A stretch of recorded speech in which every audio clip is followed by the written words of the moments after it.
With a bunch of big-name superstars like Corbin Carroll and Kevin Gausman struggling big time in the first half, find out if Matt and I are buying into a bounce back in the second half for those names and more on today's action-packed episode of Locked On Fantasy Baseball.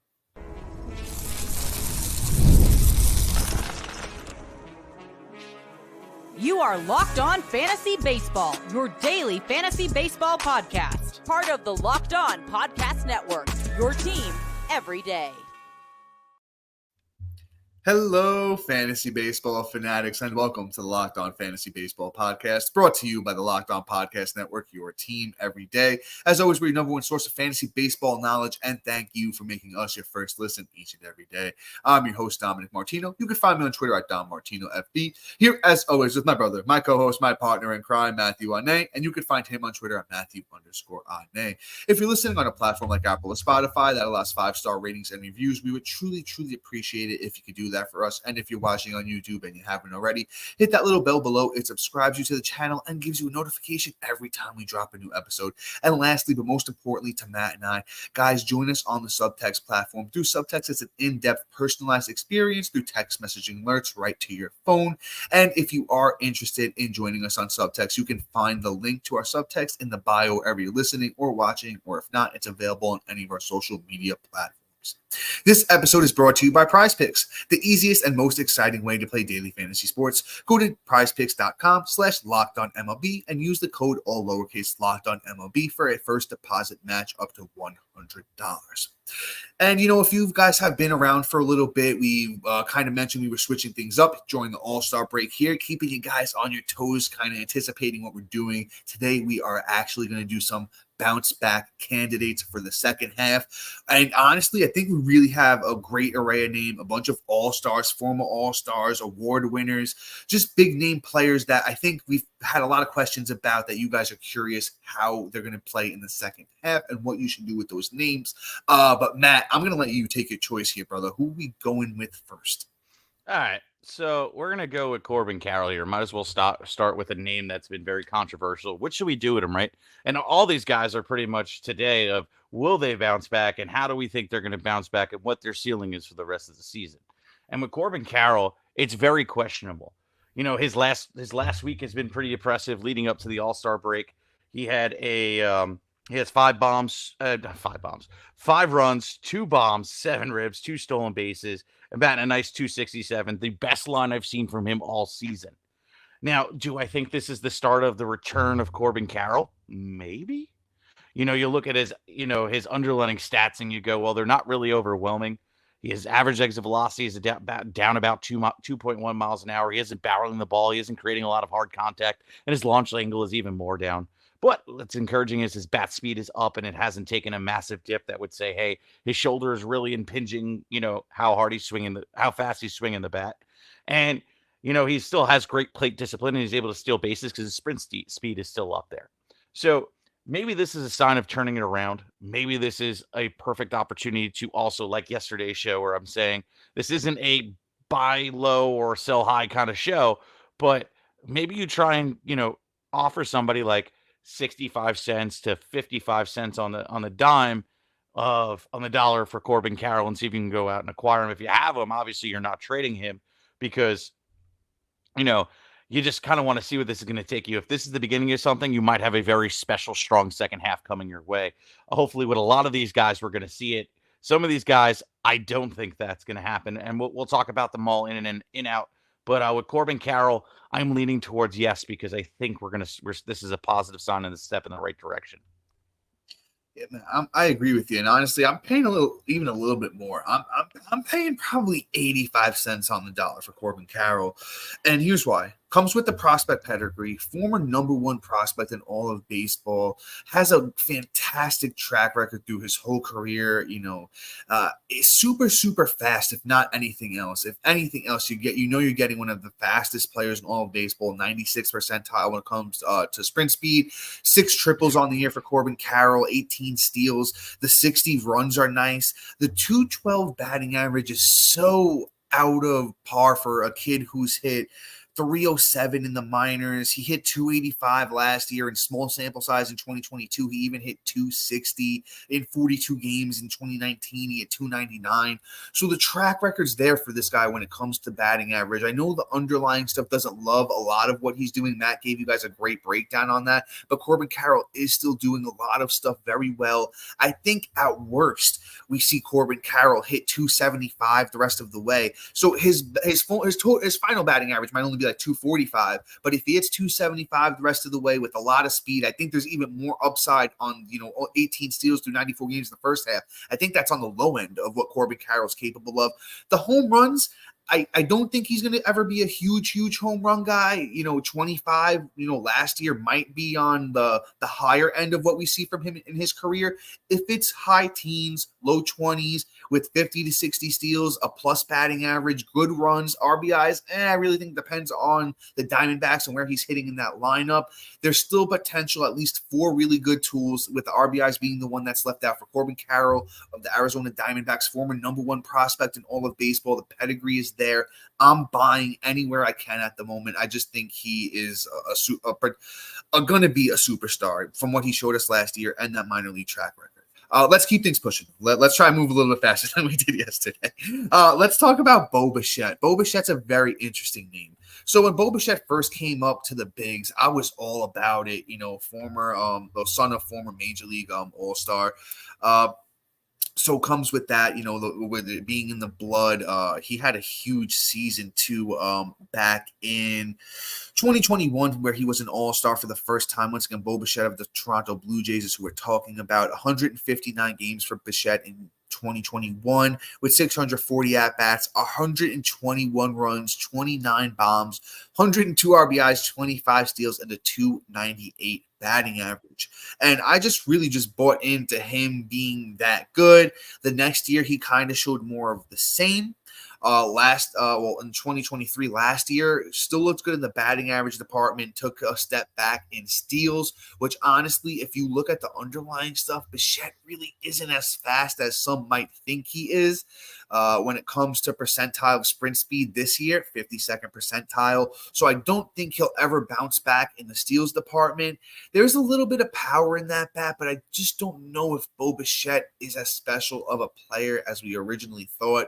As the years goes on, we see more and more stats and more sabermetrics and stuff like that. We're able to deep dive these players and really get a good take on them. And I just think as more of those different statistics come out and you really look at them, Bo Bichette becomes a very questionable guy, and he's somebody I'm really not buying in for a huge bounce back in the second half. There's always potential for Bichette when it comes to batting average because that is a tool that he owns that he can, potentially gain back at any time, and runs. So there's 2 tools that I see there that if you need those on your team and you're in a deeper league and you can buy low, I think you can go out there and do that. But otherwise, I'm pretty much out on Bichette.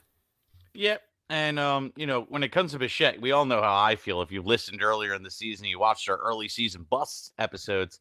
I've been calling this from day one. I just didn't see it.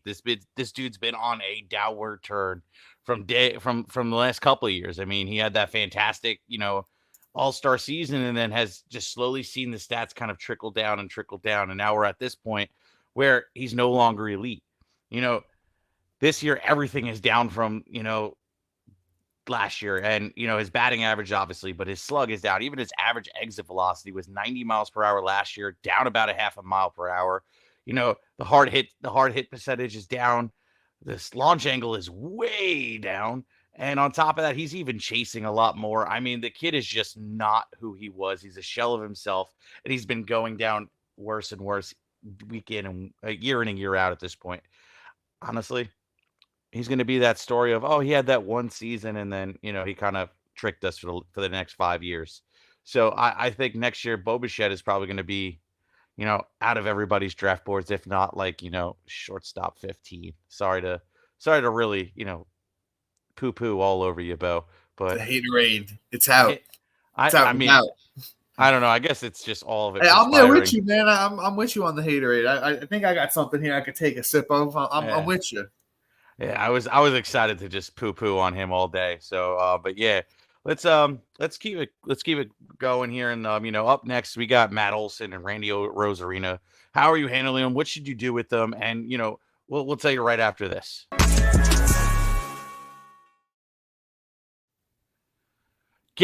Get supplies from the site that made for skilled trades. Supplyhouse.com. Supplyhouse.com is a reliable way to order plumbing, HVAC, electrical products online. Their easy to use website packed with helpful resources and the latest products that help you get the job done right. Shop a complete inventory with over 200,000 parts from over 400 top brands to get your order delivered right to your door with fast shipping coast to coast. Need help with an order? Get expert support with industry leading service from friendly folks over in the business.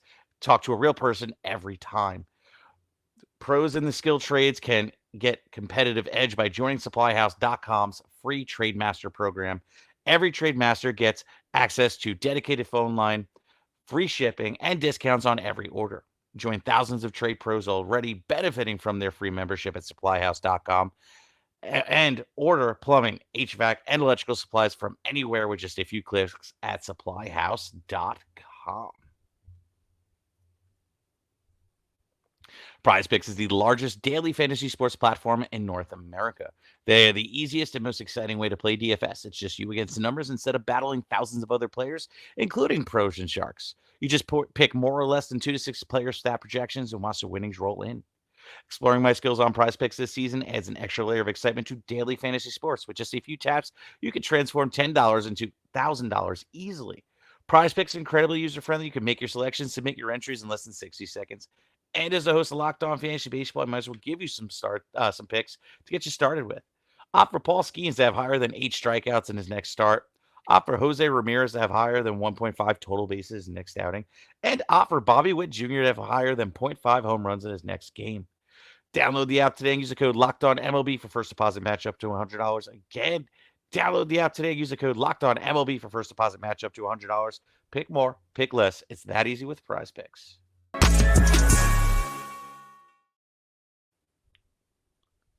Are you watching Fox Sports or ESPN on your TV all day? Have you had to turn down the volume with all that shouting?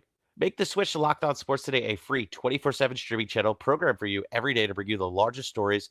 I bring you all the biggest stories without all that screaming. Locked On Sports today brings you can't miss analysis, opinions, and news streaming 24/7 on YouTube or free on the Amazon Fire TV channel app.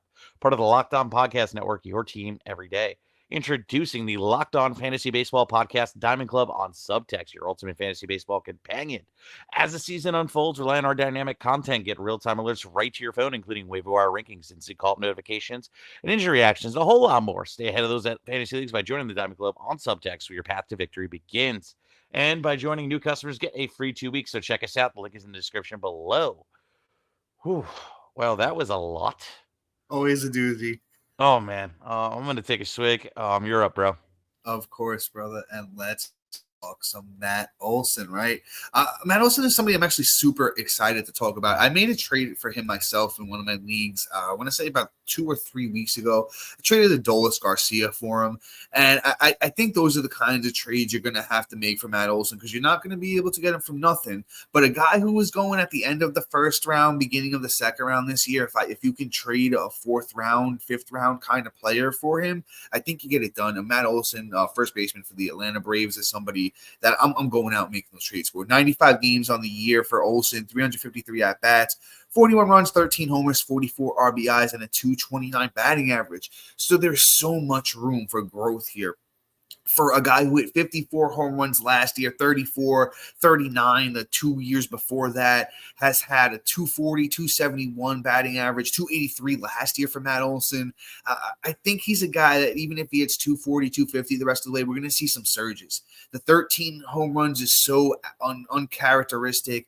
I think there's going to be a month where he hits, I don't want to say 15 home runs, but it's possible. I mean, that's a lot, but even if he hits 10 in a month where, the guy has the power to do it. And I think, as the ball, the weather keeps getting hotter, the ball's going to fly, and Matt Olson's just going to be one of those guys that's going to benefit from it. And that good Atlanta Braves team, I mean, so much room for growth.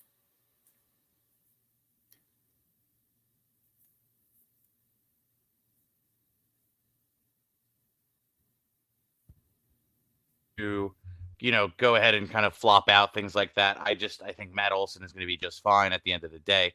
So I'm going to move on to, Randy Arozarena. Randy is somebody that I'm pretty excited about to see flop.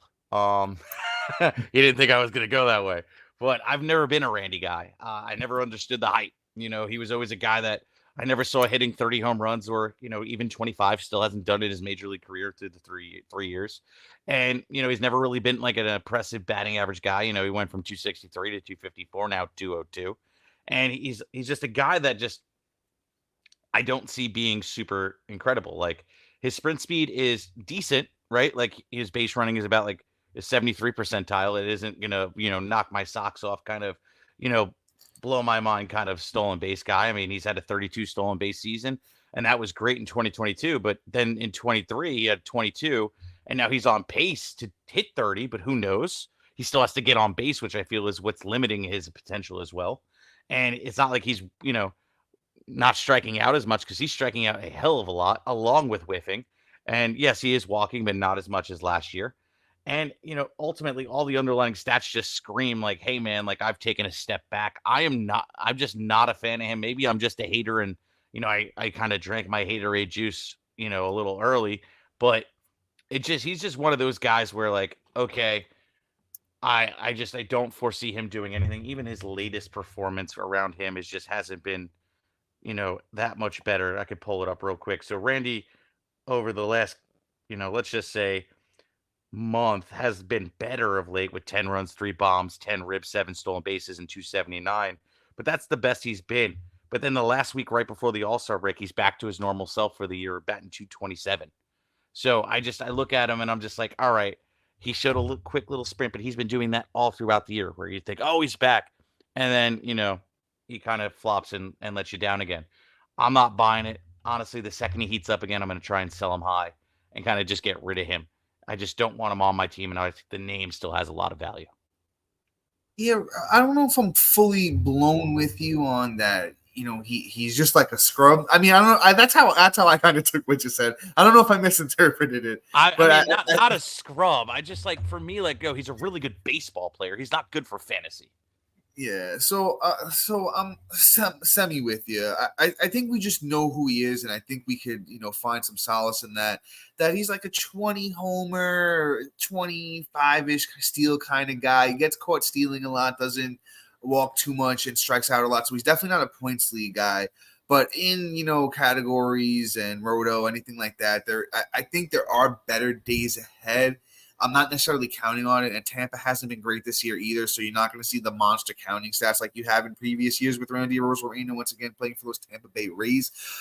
So if you need a little power, need a little bit of speed, batting average isn't his forte either, but I think there are better days than the 202 batting average. He's only his career 255 guy. So, if he hits around that the rest of the way, I could see that. But I'm actually way more excited for the guy that's coming up next, our last hitter. A little tease there. And then we're going to do some pitchers as well. But once again, that is going to be coming up next. Passion, drive, and patience, the formula for the winning championships, is also what keeps your ride or die alive. eBay Motors has everything you need to maintain your vehicle and level it up to peak performance: superchargers, roof racks, exhaust kits, LED headlights, and more. Whether you're into speed, power, or style, eBay Motors has you covered. With over 122 million parts for your number one ride or die, you'll always find exactly what you're looking for. And with eBay's Guaranteed Fit, your part is always guaranteed to fit your ride every time or your money back. Because with eBay Motors, you're burning rubber, not cash. With all the parts you need at the prices you want, it's easy to make your car the MVP and bring home that huge win. Keep your ride or die alive at ebaymotors.com. Eligible items only. Exclusions apply. eBay's Guaranteed Fit is only available to U.S. customers.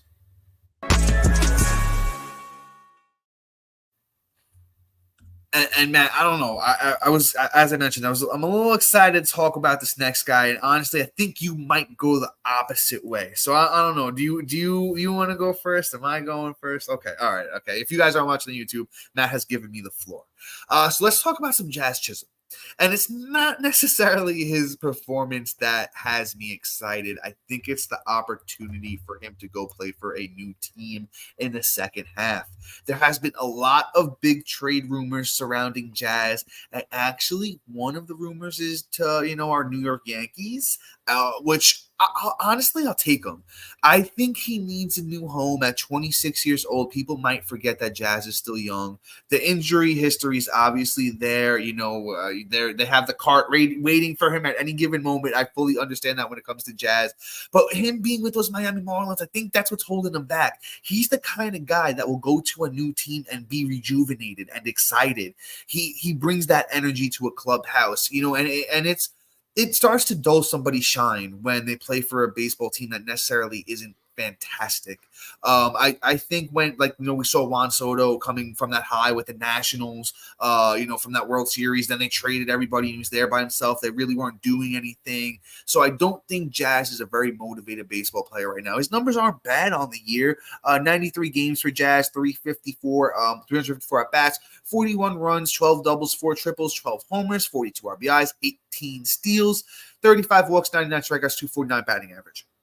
So it's not bad, but I just think there's that window to buy low. He's actually played a little bit of second base recently too. So if you play on Yahoo, I think it's only 5 starts or 10 appearances, and we could see that. We could see if he gets that second base eligibility back. I think I'm getting that excited. I think Matt's getting a little. I could be wrong, but if you watch it on YouTube, I don't know. Matt looks like he's getting a little excited. So I'm gonna let him actually hop back in. So I'm buying in for Jazz on the bounce back second half, but only if he gets traded to a contender. That's my caveat.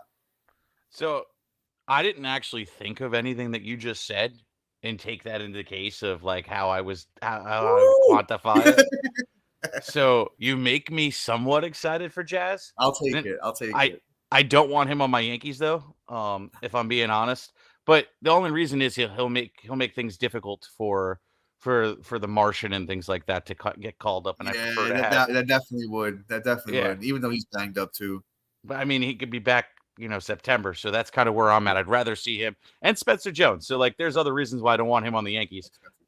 So, but I would like him to go. I'm going to say this: the Dodgers, or for fantasy purposes. He would go to the Dodgers and just be great too. Yeah. That would be the thing. He would go there and hit 300 and finish the year with mad steals. Do everything that we always thought he would do. Jazz, I'm a fan. I'm just mad at him because he can't stay healthy. He's just like Royce Lewis. He just can't stay healthy. Nah, Royce Lewis is worse, bro. Royce Lewis, I'm putting him in the Mondesi category at this point. But I can talk about that for a long time. Yeah, I mean, no. I mean, Royce Lewis has hit an all-time low this year, but Jazz has managed to stay healthy this year, which is impressive. But I think it's only because he knows he's going to a new team. But let's just see what happens. He gets the trade to a contender. Yeah, I'll be excited. I don't know if you're trying to go out and buy him because right now the performance is underwhelming. But it isn't a bad name to try and throw in at the end of a trade. But anyway, let's talk about Pablo Lopez, the guy I was actually smiling about when Dom thought I was smiling. I actually was barely listening. I heard everything about him getting traded. That's what it was. After he says, you know what? I didn't think about those things that you said. Apparently he wasn't listening, guys. I don't know. I heard it. I just, not all of it, because I really didn't care. It was Jazz. I'm busting your chops, brother. I love you. Yeah, it's fine. So Pablo Lopez this year is having a very horrendous year. A 5.11 ERA, through 19 starts and 104 strikeouts through, 104 innings pitched, 101 strikeouts. That's the only beautiful part of his game. Other than that, it's kind of ugly.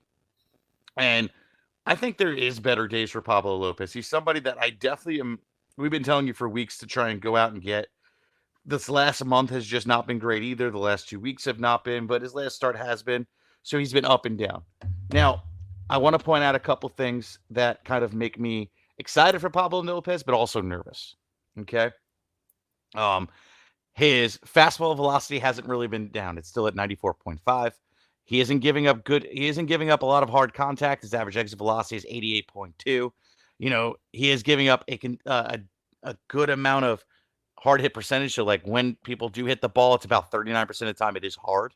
And he's not creating ground balls. Those are the parts that make me nervous. But he is not walking guys. He is getting the strikeouts. He's whiffing. He's getting guys to chase. So they're all positive things.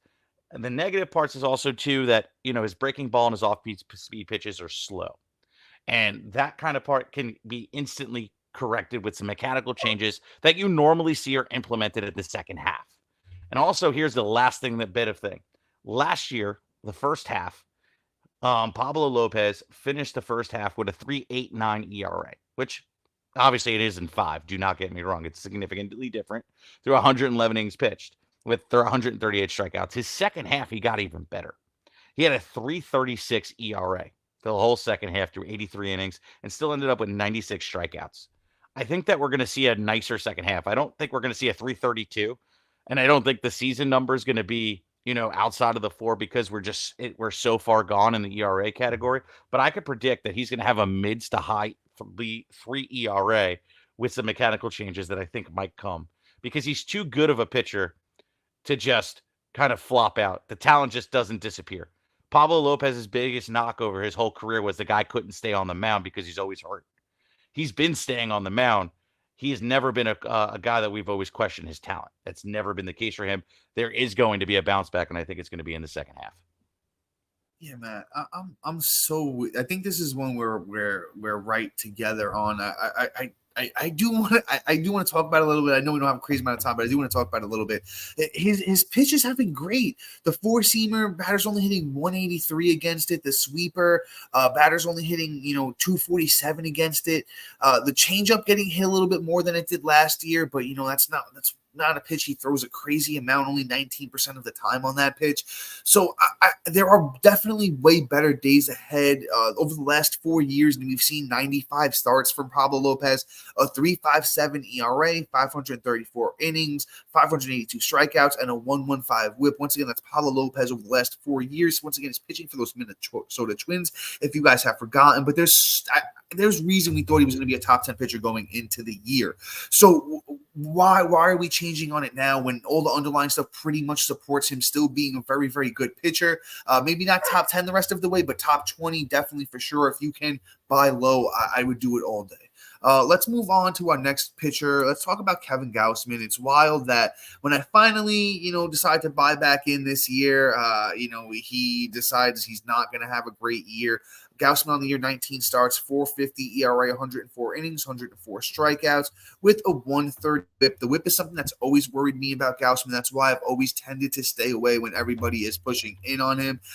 He's not somebody that I think better days ahead for, necessarily. He's 33 years old. Father Time is once again undefeated, as I always say. I should probably get that on a t-shirt at this point. The underlying stuff for Gausman looks really, really bad. I'm out. I'm just going to keep it at that.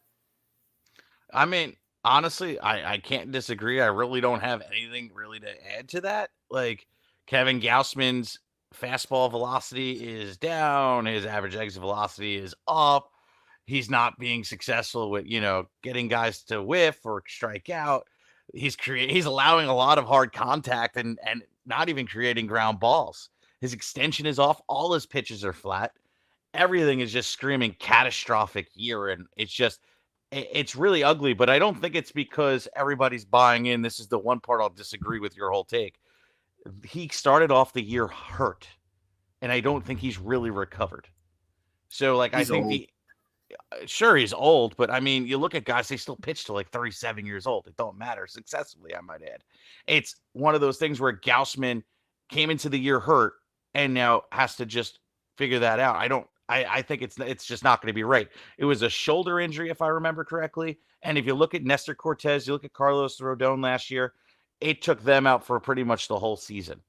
I think Kevin Gausman is just suffering. I think next year will be better. Look how Nestor Cortez bounced back this year. I'm writing him off for the rest of the year. I'll try and trade him for whatever I can get, but I'm not trying to acquire him. Let's move on to this next guy here. Let's talk about Zack Gallen. Zack Gallen, honestly, is just coming off the IL. Gallen has been fine all year. Obviously, there's a couple things that I wish he would do better, but, if he could just suppress a little bit more hard hits for last year, his, fastball would just be a hair bit faster. I'd be really happy, but he's not really known for a blow you away fastball. His fastball movement is just really down and it's really flat, unlike last year. It had a great movement last year, and I think that's the biggest difference. Now, it is what it is. I think he's still a fantastic pitcher. He isn't like he's having an atrocious season. It's a 3.87 ERA on the year versus 3.47 how he finished last year, and we were ready to draft him in the top 12. He has 76 innings pitched and 76 strikeouts. It's not like he's one of those guys too that pitch 200 innings and have 250 strikeouts. That's not him either. He may get 10 more than he has on innings pitched, but Zack Gallen is pretty much on pace to do him. He has even a hair bit better in the ERA category for the rest of the season, and he's going to finish something similar to 3.57 and with the same amount of strikeouts as long as he makes it to that innings. So Zack Gallen's going to be just fine. He's somebody I'm counting on week in, week out. If you can get him, try it because he's going to be just fine. Yeah, I'm with you on that, Matt. And when you look at Gallen's year last year, I kind of think that's the pitcher that I think that's his upside going forward. We know that he was a top prospect in all of baseball coming up when he was younger, and he really showed out his first couple of years, but he's just dealt with a plethora of injuries, that hairline fracture back in his forearm in 2021, another elbow issue after that, a hamstring issue in 2021 that popped back up again this year with Gallen. So I think you can go out and acquire him, but I'm not looking at him as like an ace, maybe like a good number 3. So if you can get him for 75 cents on the dollar, I am doing it for Zack Gallen. But with that being said, guys, that is all for today. Please be sure to like, subscribe, comment, rate, and review. And thank you for making Locked On Fantasy Baseball your first listen each and every day. Make sure you look out for a new episode tomorrow. But guys, until then, see you. Peace.